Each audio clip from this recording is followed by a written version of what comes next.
everybody, I am super excited for this month's Build Body Wealth membership. We have Michelle Hibbert, wellness travel expert. Thanks so much for being on, Michelle. Thank you so much for having me. Awesome. Well, let's go ahead and get started.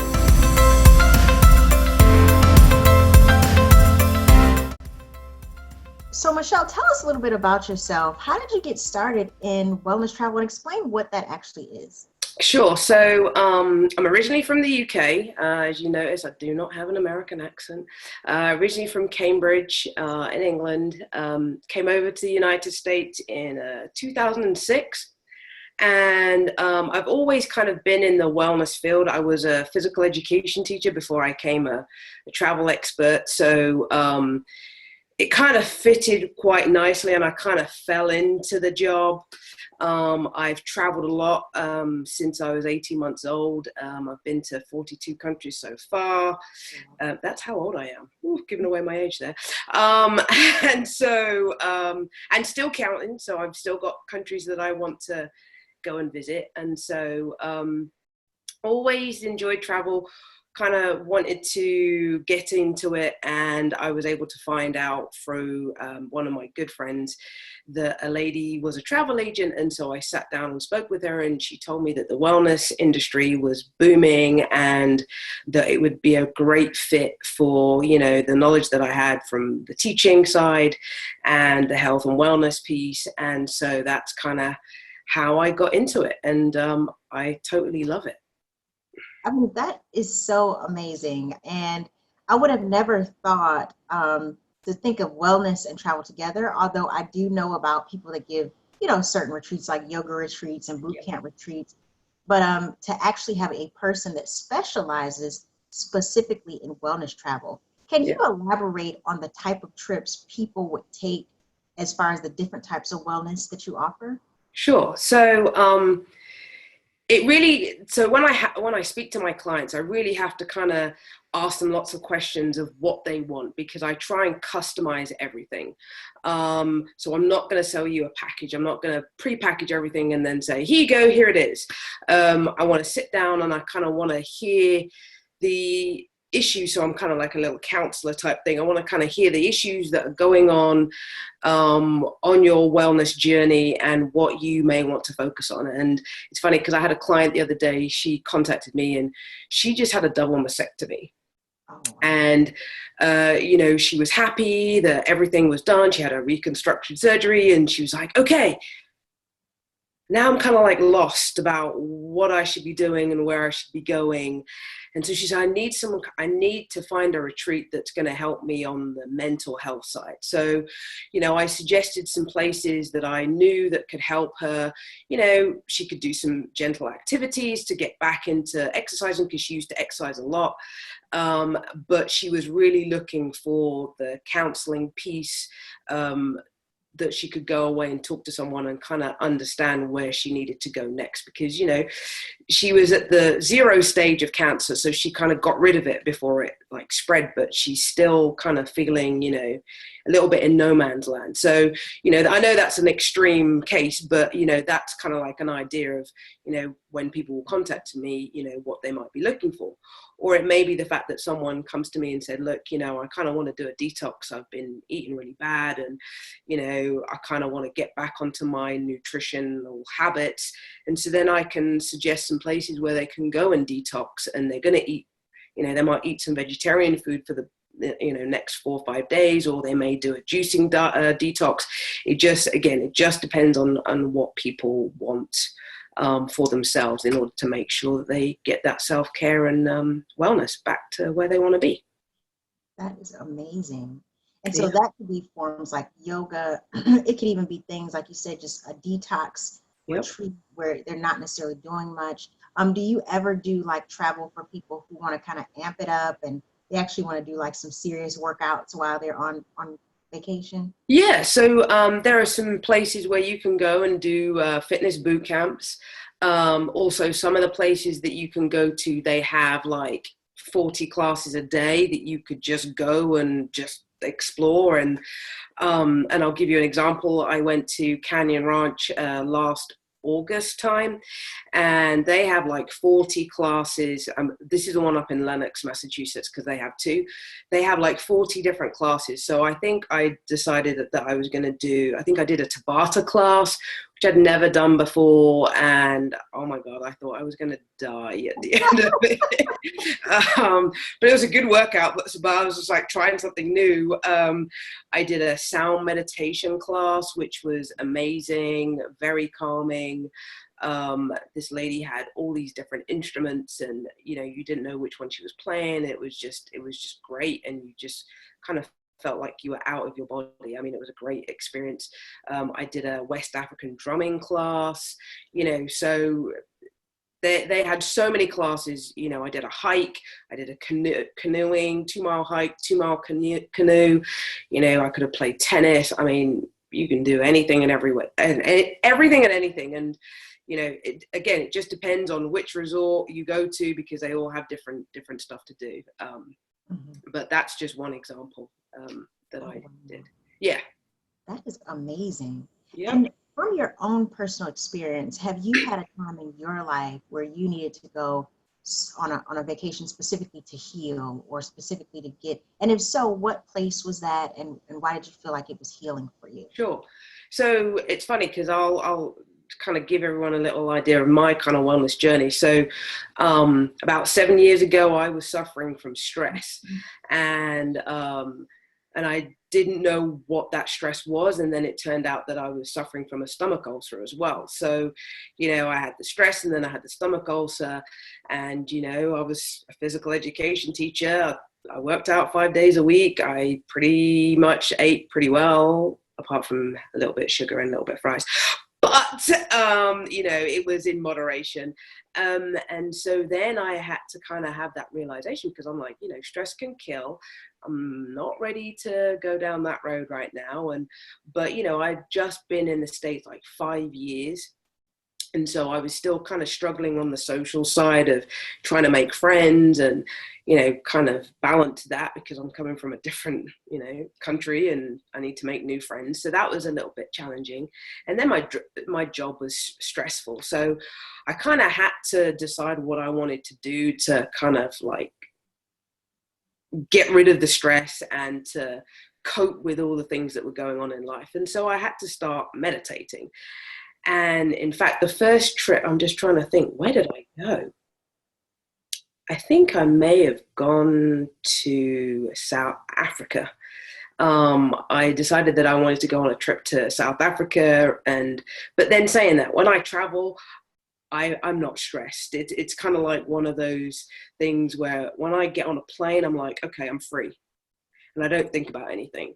And so that's how I kind of get rid of my stress and don't think about anything. I'm like free as a bird, even though I may not speak the language, I don't care. It's kind of like ingrained in my soul a little bit. But I would definitely say the first place that I went to was Red Mountain Resort. And that's based in Utah. And from there, it was just the fact that I was in open space. The difference, there's a difference between the East Coast and going out west. And, you see all the canyons and you see all the different colors. And it was just to the point I just needed to get away from work and just kind of de-stress, because it did. And it's funny because I was on medication, then I stopped. And then before, can I say maybe 4 years after that, I could feel myself getting stressed, and I was like, all right, I need to just take this vacation. And so that's when I went to Red Mountain Resort. And I'm just telling you, just being in the outdoors and I did a 2.5 hour hike, and I'm telling you, I was exhausted after that, because they were walking really, really fast, but it was just amazing. And then, some of the lectures that we did, I did a cooking demonstration, so I was able to learn about, have you ever eaten cactus before? No. You can. Let me just, we made this dish that was cactus, and it was like a citrus cactus salad. Oh, And I'm wow. telling you, it was amazing. And I'm just like, wow, not that there are many cactus plants on the East Coast, but it was just interesting that there were other things that you could eat that just kind of grow out in the wild. So that was pretty cool. But that was good to have that cooking demonstration and to see, different ways of cooking things. And then some of the lectures that I did, just to kind of meditation and more coping mechanisms of de-stressing and when to de-stress and how you can do it and what breathing techniques you could do. I mean, it was great. It was Oh, great. wow. That sounds relaxed. Just listening to you speak makes me feel more relaxed. Yeah. What is the most, because you've been to so many countries, what is just the most interesting place that you've ever been? Oh, I know it's hard. That's always a big question that people ask me. And it's just like, everywhere. I mean, everywhere is different. But I have to say, I am always drawn to Africa. Always. Mm-hmm. So when I did my African trip, I did 5 countries. I did South Africa, Botswana, Zambia, Malawi, and Tanzania.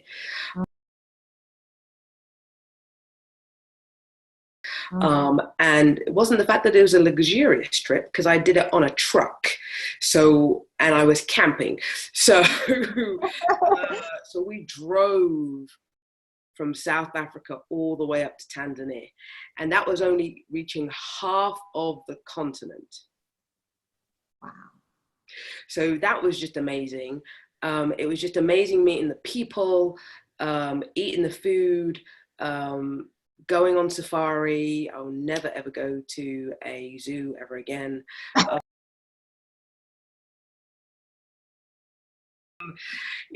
Seeing all the animals out in the wild and just the nature and beauty of it. I mean, it was just, that in itself, I'm just like thinking, I felt, I can't explain how I felt. I just felt like free when I was out watching all these animals just roaming around. I mean, it was just amazing.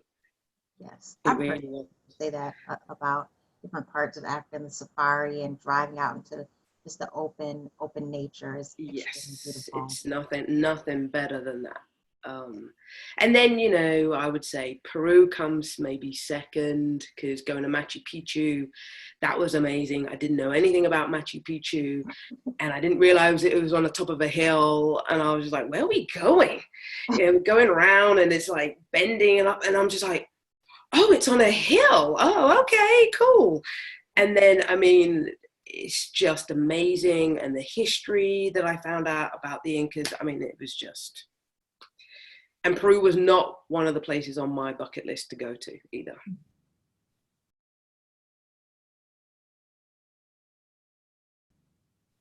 That is so amazing. So do you organize trips for just individuals, or do you do groups? Or if somebody were to come to you and say, hey, I'm an individual, but I want to link with the group, how do you work with different clients? I can do either. So if I have some individuals that come to me, say like, I want to go to a place, I can definitely, again, I'll sit down, find out the kind of things that they're looking for, and then find them a location. I can do groups. At the moment, I'm planning, or I've planned one group. I know they're more on the adventure side. They're going to go skiing in Japan. So that's a gym that I have based in Vancouver. I'm trying to, I've got my gym that I attend. They've organized a trip. We just have to kind of launch it, but they're ready to go to Red Mountain Resort actually in October. But then I have, as I said, I've got some ladies. I've got about 6 ladies who are going to Canyon Ranch in September too. So it really just depends. I can help anyone and everyone. If people want to come on my Canyon Ranch trip, they can, because that's open to anyone. Right. I will be organizing a trip next year. I'm still trying to put the details together and trying to decide, had a toss up between Greece and Costa Rica. So it may be Costa Rica. I'm kind of leaning to Costa Rica just because it's a little bit closer than Greece. But I'm hopefully gonna advertise that possibly in the next couple of weeks. But that's going to be a wellness and adventure trip combined together. So there'll be the spa and physical activity, so to speak, and the healthy eating. And then if you want to go ziplining, I'm not going to go ziplining, but I can arrange the ziplining for you. Just putting it out there. Yeah. It's scary. I've actually been ziplining in Costa Rica, and it is. Oh, wow. It's scary. Yes. So that's kind of what I'm trying to organize for next April. But yeah, anyone and everyone who wants to organize something, I am there to help them. Yeah. And Michelle, one other question I want to ask you, because I know you're from overseas, I know that you traveled a lot. I feel like whenever I meet people from different countries other than the United States, especially in Europe, holiday, vacation time is very important. Like, people are always on holiday. Can you explain that from your perspective to my American audience, what that means, and from the perspective of a European perspective, what it really means to travel? Oh my gosh. Yeah, that's a great question. So I'm just trying to think, how much vacation did I get? Well, I know that I'm just thinking from the teacher mind, we had more breaks when I was in England, and we'd have like shorter, like summer vacations, only like 5 weeks, not like it is like 2 months here. But everyone would probably have like 20 days, 25 days. So you think that's like a month. Wow. A month of vacation. Not 2 weeks, not a week. It was like you get like a good month of vacation. And I would say everyone that I know in England, or all my friends, they all had passports when they were like the age of 2 or something, and they were traveling. People go to Europe a lot, and it's just a different mentality. We are not there to work all the time. We like to take our time off. We will use all of our vacation time, and we have even more sick days. And I know some people may take advantage of their sick days, but people will take time off because they do not want to be burnt out. They do not want to be stressed. And I'm not saying people don't want to make money in Europe. They do, but they also value their family and their quality time with their family. And I know, especially kind of like in Spain or Greece, they take a siesta in the afternoon, and they're eating late at night. They're eating at 9, 10 o'clock at night. So, For those who don't know, explain a siesta. Oh yeah, so a siesta is like an afternoon nap, and I love napping. So if you go to certain places, so in Spain, they will shut their stores from, I think, between 1 and 5. They'll open up in the evening, and then you'll find that people will be eating later. So, the Spanish like go to eat around 9, 10 o'clock, and you'll see all these little kids, and you're thinking they should be in their beds.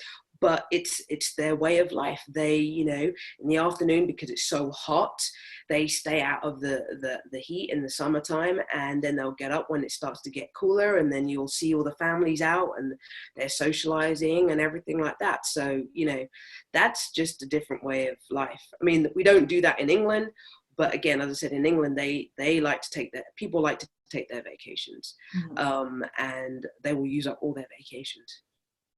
Because they believe in taking that time for themselves.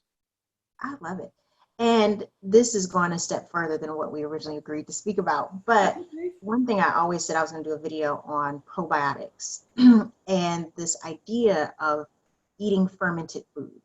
And in the United States, I find that we supplement with probiotics, whereas when I meet people from Europe, they eat fermented food all the time, so they don't feel like they have to supplement probiotics.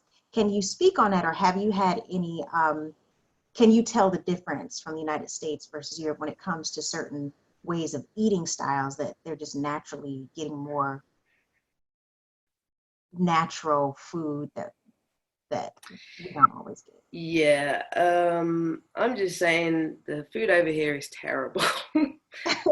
I mean, it's just the fact that, even when I go home to England, I can just taste the difference of, the vegetables, the fruit. Um, and even when I was in Greece just last month, and I mean, the food is so fresh, it's just, it doesn't have any crap in it. It just tastes so good.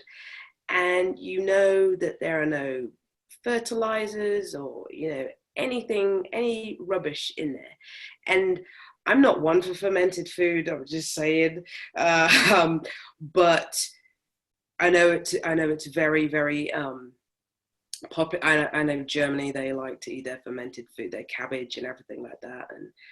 And but the food just tastes different in Europe. It really does. And plus there's more protocols, and with regards to the food industry and everything like that. I mean, I remember they were actually trying to get rid of all the fast food adverts on commercials. Yeah, because they didn't want people to eat fast food. Wow. I always find it so fascinating when I talk to people from different countries or travel to different countries, because it gives so much of a different perspective. And I absolutely agree with everything that you're saying. It's refreshing to know that there is another side to health and wellness. And in this country, we're doing as well, as far as wellness professionals, doing everything we can to constantly advocate. But I think it makes a big difference when people can actually travel to different countries to Yes. really see for themselves the difference in food, the difference in physical activity, the difference in how they perceive vacation time and having that time to de-stress. Yeah. And still, like you said, many of those countries still are very productive, if not more productive, because they're not as stressed out Yeah. when it I mean, comes to money and success and all that type of yeah, I mean, if you like travel to Amsterdam, you will see everyone on a bike. They are on their pedal bike, push bike, and they're going everywhere. And yes, there's still cars, but the majority of people have got their bikes. They will also have their family on the bike. They'll have a little carry at the front of the bike where their kids will be sat in, or the kids will be sat at the back. Telling you that, I mean, that country in itself, the fact that you don't have a bike and you're not walking, there's something wrong with you. And they've got, public transport system. So, people don't need to be in cars, but they are a bike city. Wow. And it's awesome. Oh, awesome. And what are your top overall 5 tips that you can give our audience to stay healthy, given your line of work, healthy and fit, and also tips around wellness travel? So I would say the first thing that everyone needs to think about is self-care. Okay. That is, I think, the number one thing that people do not do for themselves. And I can't stress on how important it is. Obviously, it took something to happen to me to understand what my self-care um, routine had to be. But I think it's very important that self-care is the top priority for everyone. We only got one life, and we need to make sure that we are functioning on the top of our game, and that we are happy, and that we take time for ourselves to relax, because our society is too fast paced, too let's not take a vacation because we want you to work, work, work, work, work, work, work. But until something bad happens, that's when we evaluate what we're doing. And I would say to people to not get to that point. Try and get there beforehand, before anything bad happens, for you to make sure that you have that self-care. Obviously, because you're the personal trainer, try and eat as clean as possible. I know it's difficult. There's so many choices out there in the supermarket, which is ridiculous. And just be aware of what you're eating with regards to sugar and everything like that. And I know eating organic is very expensive, but try and do the best you can. I would also say, and again, this might be part of the self-care, meditation. taking that time, you know, either before you start your day or at the end of the day, just to calm yourself, just to be mindful about what's going on in your environment, and being thankful for what's happened. You know, we're kind of always thinking, well, she had this, no, just be thankful about what you have, you know. And yes, there are other people that are in worse situations, but, you know, just be thankful about, you know, your day, how it manifested, and, you know, just meditate and take that time to just relax. I would also say, and some people kind of, you know, like, oh, this sounds a little bit spiritual. Find your purpose and value in life. You know, I believe that my purpose is that I want to help people, and, you know, I help children understand what health and fitness was, and, you know, I want them to be able to be good citizens, and to continue on thinking about their health and doing activities after school and when they leave school. But then I also want them to make sure that they continue that in their adult life. But, you know, that's my thing. I like to help people, and I feel with the travel, I'm still helping people, and I'm still getting people to understand wellness is very important. And here are the facets in wellness. It's not just one aspect. There's quite a few aspects, and, you know, find your kind of purpose, because that is part of wellness as well. You know, finding your purpose, being happy in what you're doing in your job. That's very important. And if it doesn't resonate with you, or you don't feel that it represents your values and beliefs and the way things are happening, then maybe it's time for you to go a different path, just like I did. And I wrote down, enjoy your job. I mean, that's the same thing about following your beliefs and values. I would say those would be my 5 top tips. Yeah. And I love how, excuse me, what you do really, and I think in wellness in general, a lot of what we do is helping people in this day and age de-stress. I Yes. think that people don't realize how much stress can add to weight gain, health issues like chronic disease, chronic fatigue, heart disease, diabetes. Stress causes so many health issues. Yeah. And like the 5 tips that you gave, um, really also encompassed de-stressing. And of course, your whole purpose of what you're doing, what you were explaining, the wellness travel and getting out, this idea of being free and calming yourself, that's all a part of de-stressing. But what I love about wellness travel and going on retreats and going on trips just to relax is that more than anything, that's what we need nowadays, because especially in the United States where we're constantly going, it's like more than anything, we need to de-stress. We need to bring our stress levels down, which helps bring our cortisol down, which affects everything in life, our emotions, our psychological health. And Totally. so I love what you do. And when I met you, I was like, oh my gosh, I was just looking up retreats, yoga retreats, because I'm trying to get away. You know, I just want to make sure that I kind of find the people that are ready to kind of make that change, and for them to look after themselves, and those are the people that I'm looking for. You know, you're ready to make that step. You want to take that self-care trip. And I put 2, I say that I have to take 2 a year. Now, if I can't take 2 a year, then I have to go somewhere locally every, you know, 2-3 months. And it may be going to a day spa. And in fact, I go to Jeju Spa. Have you heard of Jeju Spa? Yes. So I go there.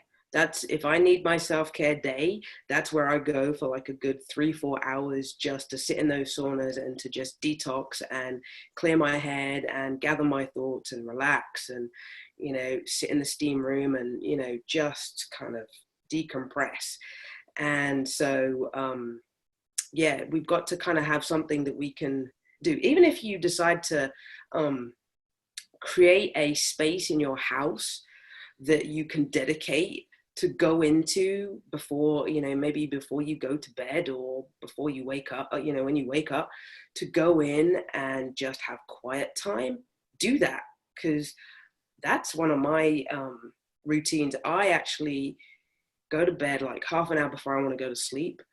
I turn my diffuser on. I inhale my essential oils of like lavender and eucalyptus.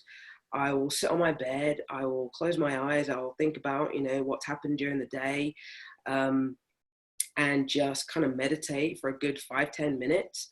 And then I have some mindfulness cards that I'll read, just to kind of, finish off my day. And that's my routine. And that's in my bedroom. Yes. And I go to bed before my husband. But, that's my kind of allocated time. So maybe, if you can't get away, then maybe have that space in your home that you can just allocate that time. And it may be the fact that you tell your kids, stay out of this room. Husband, stay out of this room. I want to read my book. Take 30 minutes, read a book, whatever. But it's quiet time and it's peaceful time and it's your time and you can relax. Well, Michelle, I could sit here and talk to you all day long about travel and wellness and other countries and food and all the things I like to talk about anyway. But I'm not going to take you too long. But tell us how we can get in contact with you. And I'll make sure to put all your information at the end in writing as well. But tell us the best way to contact you. Sure. So that was probably someone calling me now, as you heard my phone go off. So yeah, you guys can call me. My number is 678-951-9016. So if you have any questions, you can call me, or you can visit my website, which is wadventuresworldwide.com. And if you go on my website, just so you know, there are going to be hardly any packages on there because I try and make sure that I customize everything for everyone. So it's just kind of giving you information about what I can do for you. But I have blogs. I do have my Canyon Ranch trip up there. But there's lots of information on my website. I'm also just about to put my Zoom call that I had on Monday just to talk about what wellness was. So that will be going up there pretty soon. And then if you want to email me, my email address is info@wadventuresworldwide.com. But feel free to reach out if you have any questions, or if you decide that you want to have a consultation about going somewhere. I mean, if you want to go to Europe, I can help you go to Europe.